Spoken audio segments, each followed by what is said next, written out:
Hello, everybody. Welcome to this week's episode of The Expendable Show. I'm your host, The Expendable. So, if you like my show, like, subscribe, and ding the bell. It helps my channel grow, and it grows every week, despite what you loser liberals say. So, first things first, let's talk about our statistics for the week.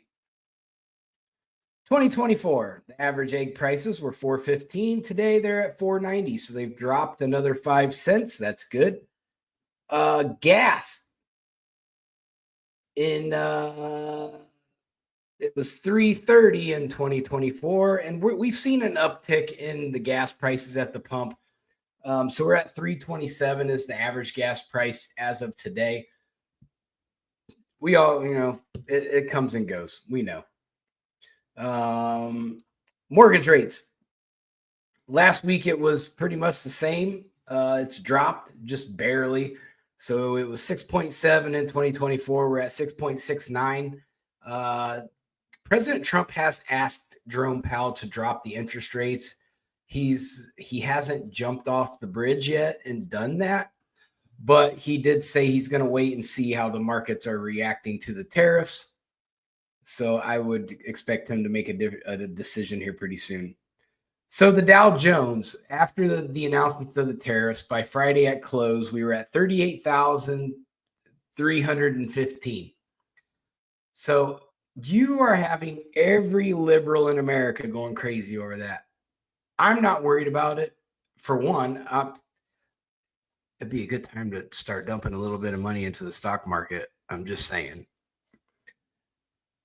So you're gonna see a return real quick. The 38,000 ain't gonna stay like that forever. So just write it out. We're gonna get into the tariffs here in a second. I'll go in as in depth as I can get. Trump's approval rating 47.7, which they're painting this as this is his lowest ever. Okay, well, he was sitting at like 40% in his first presidency. So he's, over 8 points higher than what he was in his first presidency. However, they don't talk about the Democrats are holding steady at a respectable 21% approval rating. How impressive. And they still keep talking. They're still all over the media trying to do the same old. I bet you they're going to end up under 20% here before long because they're doing absolutely nothing for their constituencies. The Canadian Prime Minister race. So I'm seeing some conflicting news on that. I heard that I read one article where it said that the Conservatives are gaining ground. Hey, G bro, what's up, man? And then I also have seen, which the polls that I use every single time, I don't know enough about Canada to know if this is I'm guessing this is a liberal publication that I am pulling this information from, but I use the same one every time just to be consistent. But they've got Carney up 44.2 and Pierre's got 37.3. So it's outside of the margin of error. To me, this poll looks like it's running away. However, there's conflicting polls out there that are saying it's a lot closer than that. Okay, so let's look at the Doge. We're at 140 billion, which is $869.57. So that is what Doge puts on their Doge.gov website. For those of you liberals who don't know how to read or don't know how to research things, this is like the actual government website. And then on the debt clock, they have that Doge has we're up to 286 billion that Doge has saved the federal taxpayer, which comes out to about 2,546 per taxpayer. So this is where they're judging that. I think they're trying to get to that 5,000 dividend. That magically the liberals don't want Doge to give to everybody, because it's going to damage the left agenda. We can't afford to do that. We can afford to send $1 billion to Zimbabwe for all kinds of dumb shit. Whatever. They don't get to talk anymore because everything they talk about is hypocritical. And I don't even think they realize it. They just go, whatever Trump is, they're anti, no matter what. No matter if Barack Obama, Hillary Clinton, Nancy Pelosi have all said tariffs are a great idea, which they have. They're still going to go, this is a stupid idea because Trump did it. Okay. This is why we don't take y'all seriously. If you're on the left, we don't take you seriously at all. Anything you guys say is automatically going to be radical because you guys are radical. Your whole party's radicalized now. Okay, so let's talk about the tariff. So as everybody knows, Trump did like a 50% discount reciprocal tariff on every country that has tariffs on us. So I'm for that because we've been getting ripped off for a long time. Trump's been saying this since the 80s that we've been getting ripped off. A lot of other politicians have been saying this since the 80s that other countries were ripping us off. And then they ripped us off some more when Clinton put NAFTA in there. So what we're looking at with these tariffs is if I go down through some of the major ones, I'm not going to do all of them because that'll take me all of the whole show. So India, which those of you know, I'm on the India news quite a bit. So I pay a lot of attention to what's going on. I want to see that relationship happen because India is, for one, a good trade partner, for two, a good military strategical partner. They're anti-China, but yet they do business with China because out of obligation and out of it's easy access to their goods. However, they don't like China. So, China does have troops on their border and they do every now and then strike India and India strikes them back. So there is an ongoing little thing going there. However, India has come to the table and they're talking to Trump about making some cuts to their tariffs, which is what the whole tariff thing was about getting these a lot lower, getting the tariffs that we're paying lower. It's going to save us money. So just if India, let's say if India cuts it to zero, we're paying right now $45.7 billion to India in tariffs. So that's significant. Israel has come to the table and they said we will zero out our tariffs. So that's going to save us $12 billion. Vietnam, they've come to the table and said we're going to end our tariffs. That's going to save us $113 billion. Japan has come and they've made an offer to lower their tariffs. If they go to zero, that's going to save us $68.5 billion. European Union, same thing. They've come to the table. And if that goes through, that's $236 billion in tariffs that we save. Canada has come to the table and said, we will work with you. That's $64 billion. Germany, they want to redo their free trade agreement with us. So if that's the case and we do actually have free trade with them, that'll save us $85 billion. France, same thing, $25 billion. Mexico, $172 billion. South Korea, $1.8 billion. Taiwan, $28.8 billion. And Australia, $1.47 billion. So when you add all that savings up, if everything goes according to plan and everybody matches our tariffs, we would save $853 billion. That's almost $1 trillion. Okay. So every year, the United States of America spends $7 trillion. That's our spending. It's not our budget, but that's what we spend. Our budget is only like $4 trillion, I think. So the United States makes $5.2 trillion. Hello, Jenny Lynn. So you're looking at, we spend 7 million, we make 5.2 trillion. I meant trillion, 7 trillion. We're talking trillions. So if you subtract that to get what our loss is, what our net loss is, it's 1.8 trillion. So we lose $1.8 trillion every year, which is why we're $36 trillion in debt.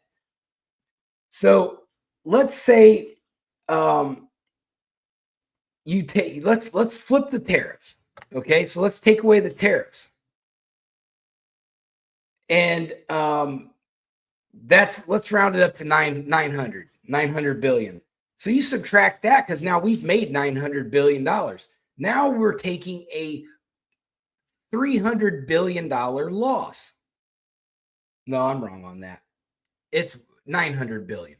We take a $900 billion loss a year. That's still not good, but it's better than the 1.8. So we were only collecting 93 billion in tariffs. That's it. So I'm not even going to calculate that because that's such a low number. And then you subtract the Doge cuts. So that's 286 billion. So let's just call it let's call it 200 billion, just because of we'll subtract the 193,000 out for the tariffs. So now we're at a loss of 800 billion. Now, Trump's bringing in a total of $3 trillion in investments to this company or to this country. So that is going to be significant into balancing out this budget. Do you see what's happening? Trump is trying to create a balanced budget for the first time in I don't know how long.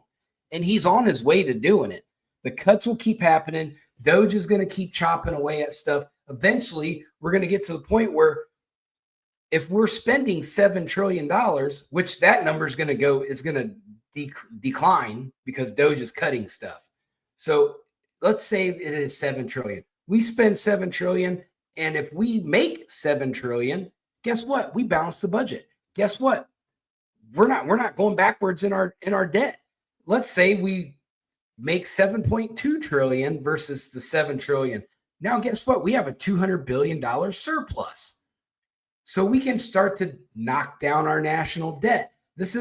I know it seems very complicated, but it's the same thing as running a business and having a ledger. You can't spend more than you make. You go bankrupt. Eventually, people will call your debts.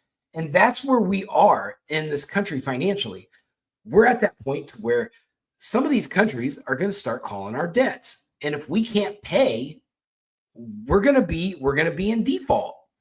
And that's why the Democrats and the Republicans in Congress, the brain cells between the two groups, which isn't very high, they can't ever get a balanced budget put together.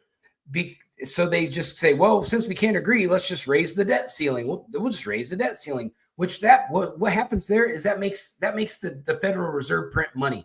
What that does is it makes the value of the dollar go down. What that does is it makes inflation happen. So as these cuts have gone on, what we've seen from the Trump administration is, I think February, the inflation was down to 2.8%.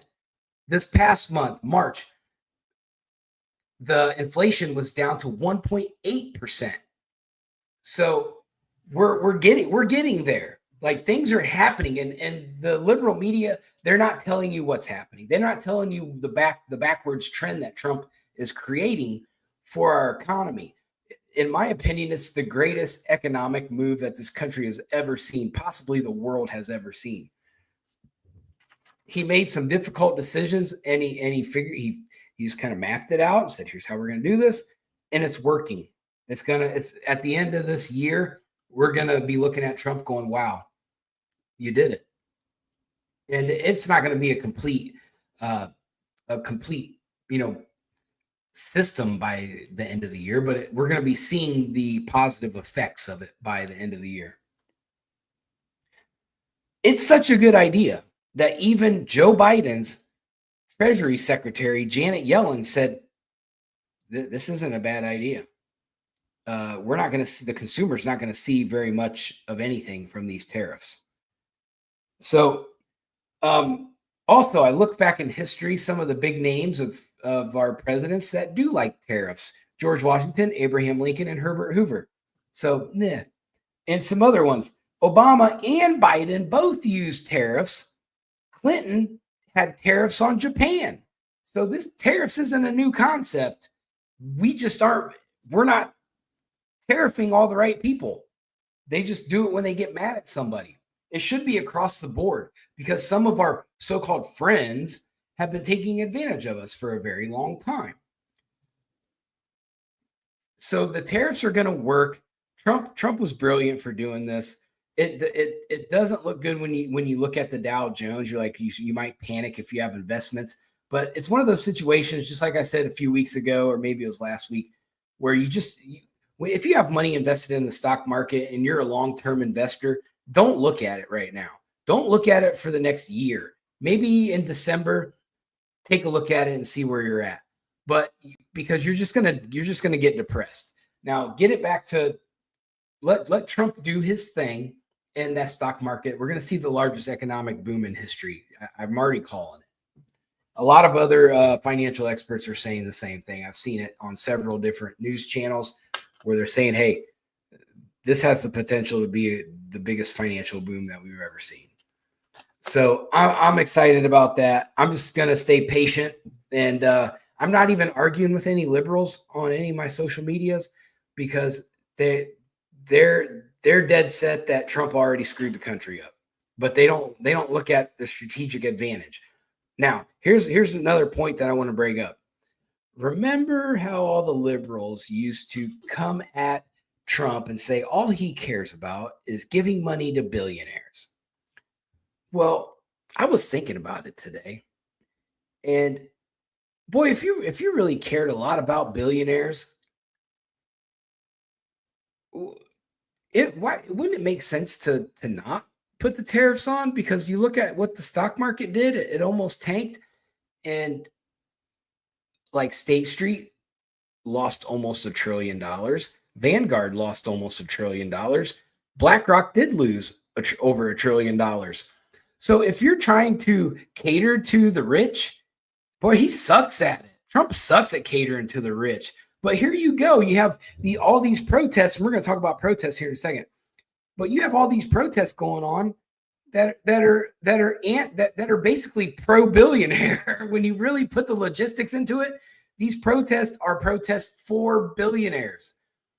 That's how crooked and twisted the liberal ideology is right now. They don't know what they're really protesting out there. They just know that Pocahontas and some of their super socialist Marxist leaders that they've been propagated by for all these years are telling them, get out in the streets and protest. So they're like, yes, we will. But really, you're being led right down the rabbit hole, and they're going to just kind of just shove you right off the cliff.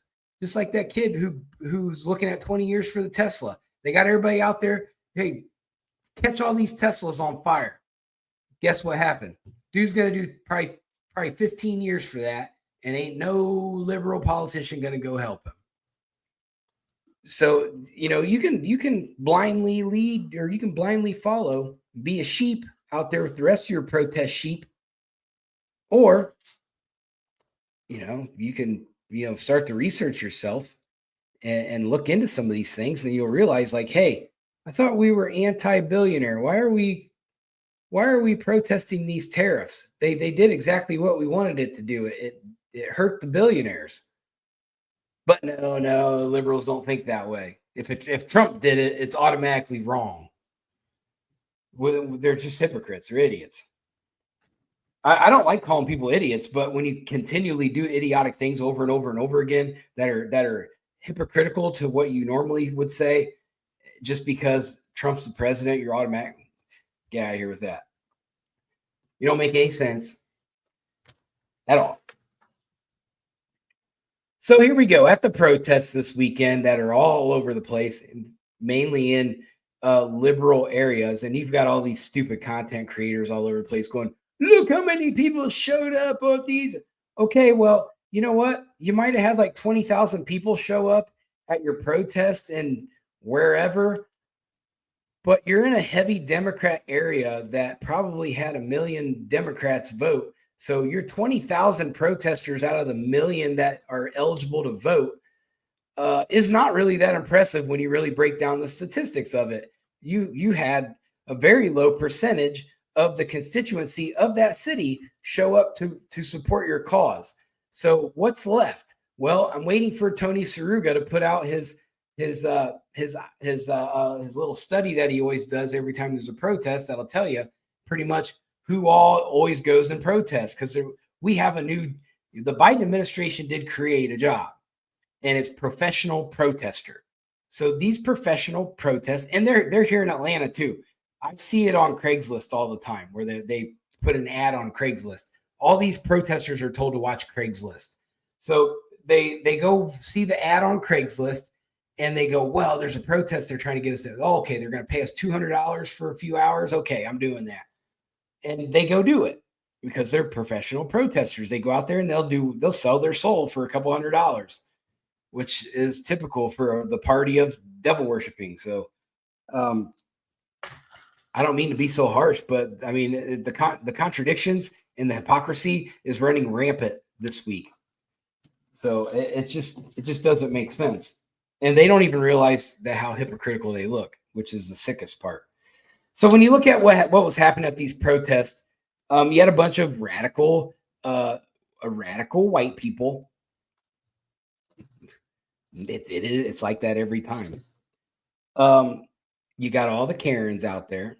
You've got the old, like nerdy, educated, white, liberal college guys that are in their 60s, 50s, and 60s out there trying to save the world because some college professor told them that 50 years ago when they were first indoctrinated with the Communist Manifesto that they started feeding all the college kids. So the first thing I noticed when I watched the highlights of the protest was everybody was talking dictatorship. It's a dictatorship. It's a dictatorship. Trump is a dictator. We have to oust him. And, some people were saying some very violent things, making some threats towards the president, which hopefully they go arrest those people. They keep saying Trump's breaking the law. They keep talking about that, the courts are doing this and the courts are doing that. He's not listening to court orders. Well, neither are the Democrats. I just watched a press conference with J.B. Pritzker and that 6% mayor, that's his approval rating, 6%, Johnson.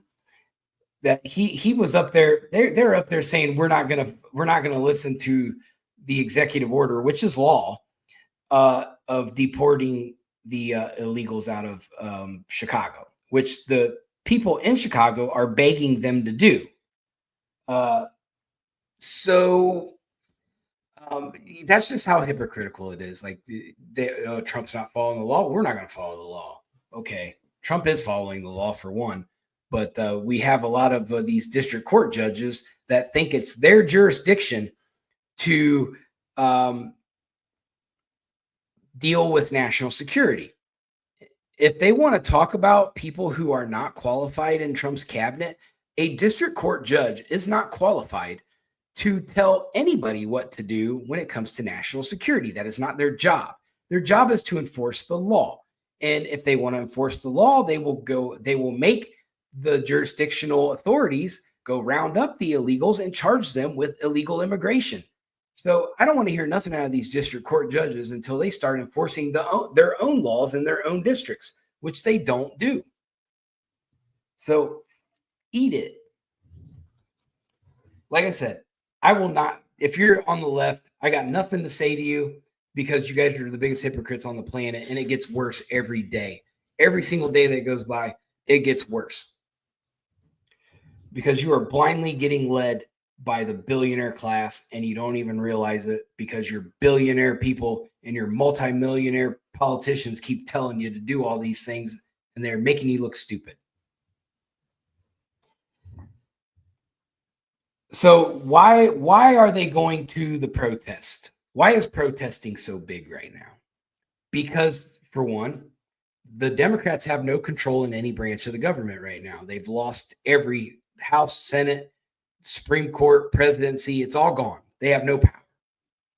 So they have no numbers to legislate on. So protests is all they got. Get people out in the streets. Now they're waiting on something big to happen.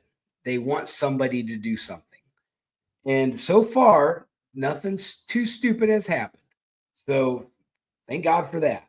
But it's only a matter of time before they pay somebody big bucks to go in there and agitate those groups, just like they did at January 6th. One thing I want all my listeners to pay attention to, when you look at Donald Trump and all the things that he's been attacked with throughout the last, let's just say the last 4 years. It's been going on longer than that, but let's just talk about the last 4 years. So let's look at that. And how many times have the liberals actually beat Trump? Everything they've tried to do has been a giant failure. And it's going to continue to be a failure because, for one, they're trying to get people to react on emotions. They're trying to use the old school way of just bullying people out. That stuff's not working anymore. Their plots and their plans, they're not working. Trump has already thought these things through. You're playing checkers, and Trump is playing 3D chess. You're not outsmarting him. It's just not. I don't think they have anybody on the left that's capable of being on the same chessboard as him. So it's just one of those things. How many losses are you willing to take for this party? I would have gave up on them a long time ago. Like, man, nothing you guys are doing is working. Which, I mean, granted, they're at a 21% approval rating. That's pretty damn bad. That's the worst I've ever seen it. So their constituency is reacting to these things. Well, they can't beat Trump. Okay, well, get new politicians that can do something, because the ones you have in there now are worthless. But they won't vote them out because they vote blue no matter who, which is the worst system ever. I don't know who said just because they're part of the party affiliation, if they're a failure, they're a failure. And that's what the MAGA movement brought to the GOP was we found out which politicians were trash, and we voted them out and put in new ones that are trying to do something. So it's been a successful system for the right. The left hasn't figured it out yet. They still want to ride with this old school way of doing things, even though they've got the progressives in there. That system is part of the old system. They just have a new breed of them coming through. It's still the same old communist Marxism. It's just more nerdy hippie people, but like AOC, who says the most cringe stuff ever. So that's where it's at. You know, Trump's going to end up winning all these court cases when they get to the Supreme Court, and there's not going to be a whole lot that the left's going to be able to do about it. These are all going to be federal law here before long. They need to get this tax or the budget done in the big beautiful bill. Get it in there. Get it codified, and make it law for a long, long time. The budgets need done. All that. I'm seeing military strikes against the Houthis over the weekend. Successful. Pete Hegseth's doing a good job once again. Yes, I'm going to put it out there again that Mike Waltz made a big mistake by using the Signal app. I'm not going to try to sugarcoat that. That was wrong. He shouldn't have done that. Anything they're doing, they need to do it the old-fashioned way, is sit down sit down in their little strategic room and talk these things out in person. They need to stay off the electronic devices. It's too easy to hack that stuff. Listen, if any hacker in the world can hack into the CIA, nothing on this planet technology-wise is safe. They should know that. Our government databases get hacked all the time. So stop using those devices. If you have, confidential information, obviously it's a stupid idea to use devices. Get in front of people doing it. Hell, write it on a damn napkin. Houthis, 100 Houthis dead by tomorrow, 9 a.m. Missile strike. There. This is what we're doing, President Trump. Right on a cocktail napkin. Better than putting it on an app. But Pete Hegseth is still getting it done. He's being very calculated. He just wiped out like a whole group of them this weekend. They were making plans to attack some of our warships, and Hegseth found them first and took out that whole little unit. So good job, Defense Secretary Pete Hegseth. We're starting to see a lot of movement out of the FBI as well. And with Dan Bongino in there as the assistant director, it's Cash and Dan Bongino together is like a freaking all-star team. This is like Michael Jordan and Scottie Pippen doing their thing. So we're seeing these guys are working really well together. They're getting a lot of these criminals out of here. We're starting to see some of the fraud cases are starting to come out from the PPP loans. We finally, for an update for everybody with the Suchir Balaji case, we're finally the Suchir's mom and dad on Friday met with the FBI finally. So we got that done. They are doing an investigation. Now it's yet to be seen how that investigation comes out, but all the statistics and the data that was put together by me, them, George Webb, everybody who's contributed to this, Suchir's dad is a very, very smart man. He put together this big, well done. I have a copy of it, but it's well done chain of events. Everything's documented, and he turned it all over to the FBI. So we're waiting to see what all is going to happen with that. I think we're on our way. And a little spoiler, there may be a documentary in the process for that case. But I'm not going to get too excited yet because we got to get this thing solved first. That is clearly a murder. There's no way they can sugarcoat around it. Generally, you're not going to shoot yourself twice in the head. I'm not saying that it's never happened in history, but the likelihood is probably 0.00001% chance. You got a better chance of winning the lottery, I think.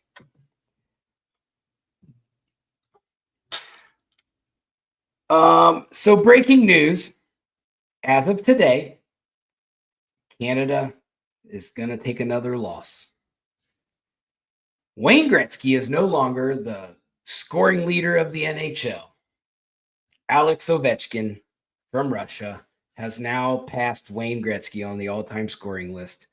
So Canada, your national sport, is now owned by Russia. How do you like them apples? These guys just keep losing all the way around. Just give it up. I think we should just let all of the homegrown Canadians, like those guys, the loggers, the hardworking Canadians, all them in those like heavily conservative areas, just come down to the United States, and we'll send all of our snowflakes up to Canada, and they can hang out with Justin Trudeau all day and be in their electric car cities. And that's what I want to do. Bring the good Canadians down. We'll send all of our Kamala Harris men for Kamala Harris guys up there with trade. We'll come out on the better end of that for sure, because they're going to be drinking their Starbucks and working from home from their little laptops while the real men do real work. So, national championship of the NCAA, Florida and Houston. Houston looked pretty good. Florida did too. I don't know who's going to win. I don't really care, but it's not Ohio State or Georgia, so I don't pay attention. But I thought I'd tell everybody. The girls, who cares? It's not Caitlin Clark there anymore, so I don't care. I only root for Caitlin Clark. Isn't that bad? I don't know.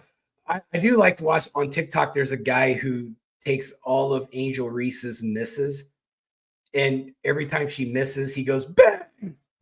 And it's funny because you get it's Angel Reese. Angel Reese is always on TV talking about it's my league. This is my sport too. Everybody forgets how good I am. Well, you don't make any baskets. You get like 3 rebounds before you make it. You're like the offensive rebounding machine. You have the worst layup percentage in history. I think I could get a layup over Dikembe Mutombo before you get one over someone shorter than you. Just saying. Dikembe Mutombo, rest his soul. He just lived like down the road from me. Never saw him though. Shaquille O'Neal lives somewhere around me too. I ain't figured out where at yet, but he lives in my county somewhere. Shaquille O'Neal. He's a cop. He comes and does cop stuff every once in a while. He did a thing where he drove down this street where I think there was like a noise complaint or something. The cop went down there, and it was just these kids out in the street playing basketball with, they wheeled their hoop out to the street. The cop was cool with them, played with them, shot a couple baskets with them, and then he went and got Shaq like the next day or two and brought Shaq back, and Shaq was giving them all money for free throws made. It was pretty cool. That happened here, in Georgia. So it was nice to see stuff like that where he'd come in and made a positive influence. He was giving them gear and signing stuff. Like those kids will remember that forever. So baseball started as well. And the best record in baseball is the Los Angeles Dodgers, which I can't stand. I am an anti-Dodger. It reminds me of when Bill Clinton was a draft Dodger. That's all I think about. They should just call them the Los Angeles Bill Clintons because there's a Dodger. My team, the St. Louis Cardinals, we're 4-3. We're doing pretty good. We play the Red Sox today, so we'll see how that goes. My dad and my brother's team, the Cincinnati Reds, they're 3-6. They got beat 1-0 like 3 games in a row. The exact score, 1-0, 1-0, 1-0. Like, how does that happen? Where your pitchers are pitching good, but you can't score any runs. All you need to do is score twice. And my other team, the Chicago White Sox, we're 2-6. We suck. We sucked last year. We had the worst record in baseball last year.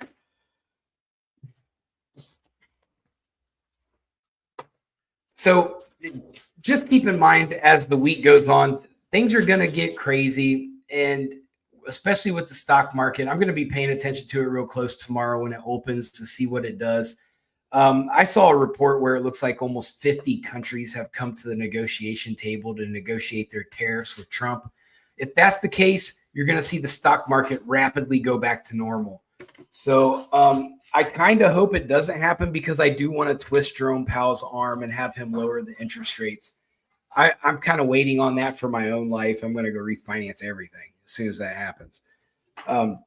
So it's a big deal. It's a strategic game in this world right now. It's coming down to like the hour. What do things look like by the hour? Because Trump is making such drastic changes in a very short amount of time. But if you step back and look at the grand picture of it, it's very clear what he's trying to do. And I just mapped it out. So it makes sense to me what is going on financially. I do have to pay attention to these things for my job because we're in the oil markets. So I have to know what's going on all the time. If the markets are going bad, we have to, figure out how to move product when we don't have the correct price points. So it's a constant give and take. So I'll be paying close attention to these things as it affects my life personally on several different levels. So I'm very optimistic that we're going to have a boom here pretty soon, especially when some of these companies come over here. You got to remember, it's going to take these companies that are investing back into the United States. It's going to take them, a year probably to build their facility or to purchase their facility or to, to find a place. So there is a waiting period there. And as soon as that's done, and then boom, you got 1,500 new jobs here, 20,000 jobs there, 5,000 there. You're going to see these things. It's going to be a big deal, especially with the semiconductors. Now, China, just to add to it, China has raised the tariff on us. So I was talking to my dad about this, and this was before they raised it, but China has done it even worse now. They've taken themselves out of their own profit. So who's the largest consumers in the world? The United States of America is. It's a fact. We consume more goods than anybody. That's why everybody does business with us, because they know that our privileged country is going to buy stuff. We are very monetary compared to other countries. They survive off of way less. but not America. We are very privileged, and we shouldn't take it. We shouldn't take that for granted. But most of us do. They don't realize there's other countries out there way worse than us. So when we look at China, they raise their tariffs. So that just makes us less inclined to do business with them. So what happens is, so you look at Taiwan and Vietnam have both come to the table and said, hey, we will get rid of our tariffs. Well, guess what? We buy a lot of goods off of Taiwan, especially Vietnam. A lot of our goods, like probably this shirt I'm wearing right now, came from Vietnam. So we're just going to say, okay, China, you don't want to do business with, you don't want to work your tariffs out with us. We'll just buy everything off of Taiwan. We'll buy everything off of everybody else except you. So they've kind of tariffed their themselves out of the market.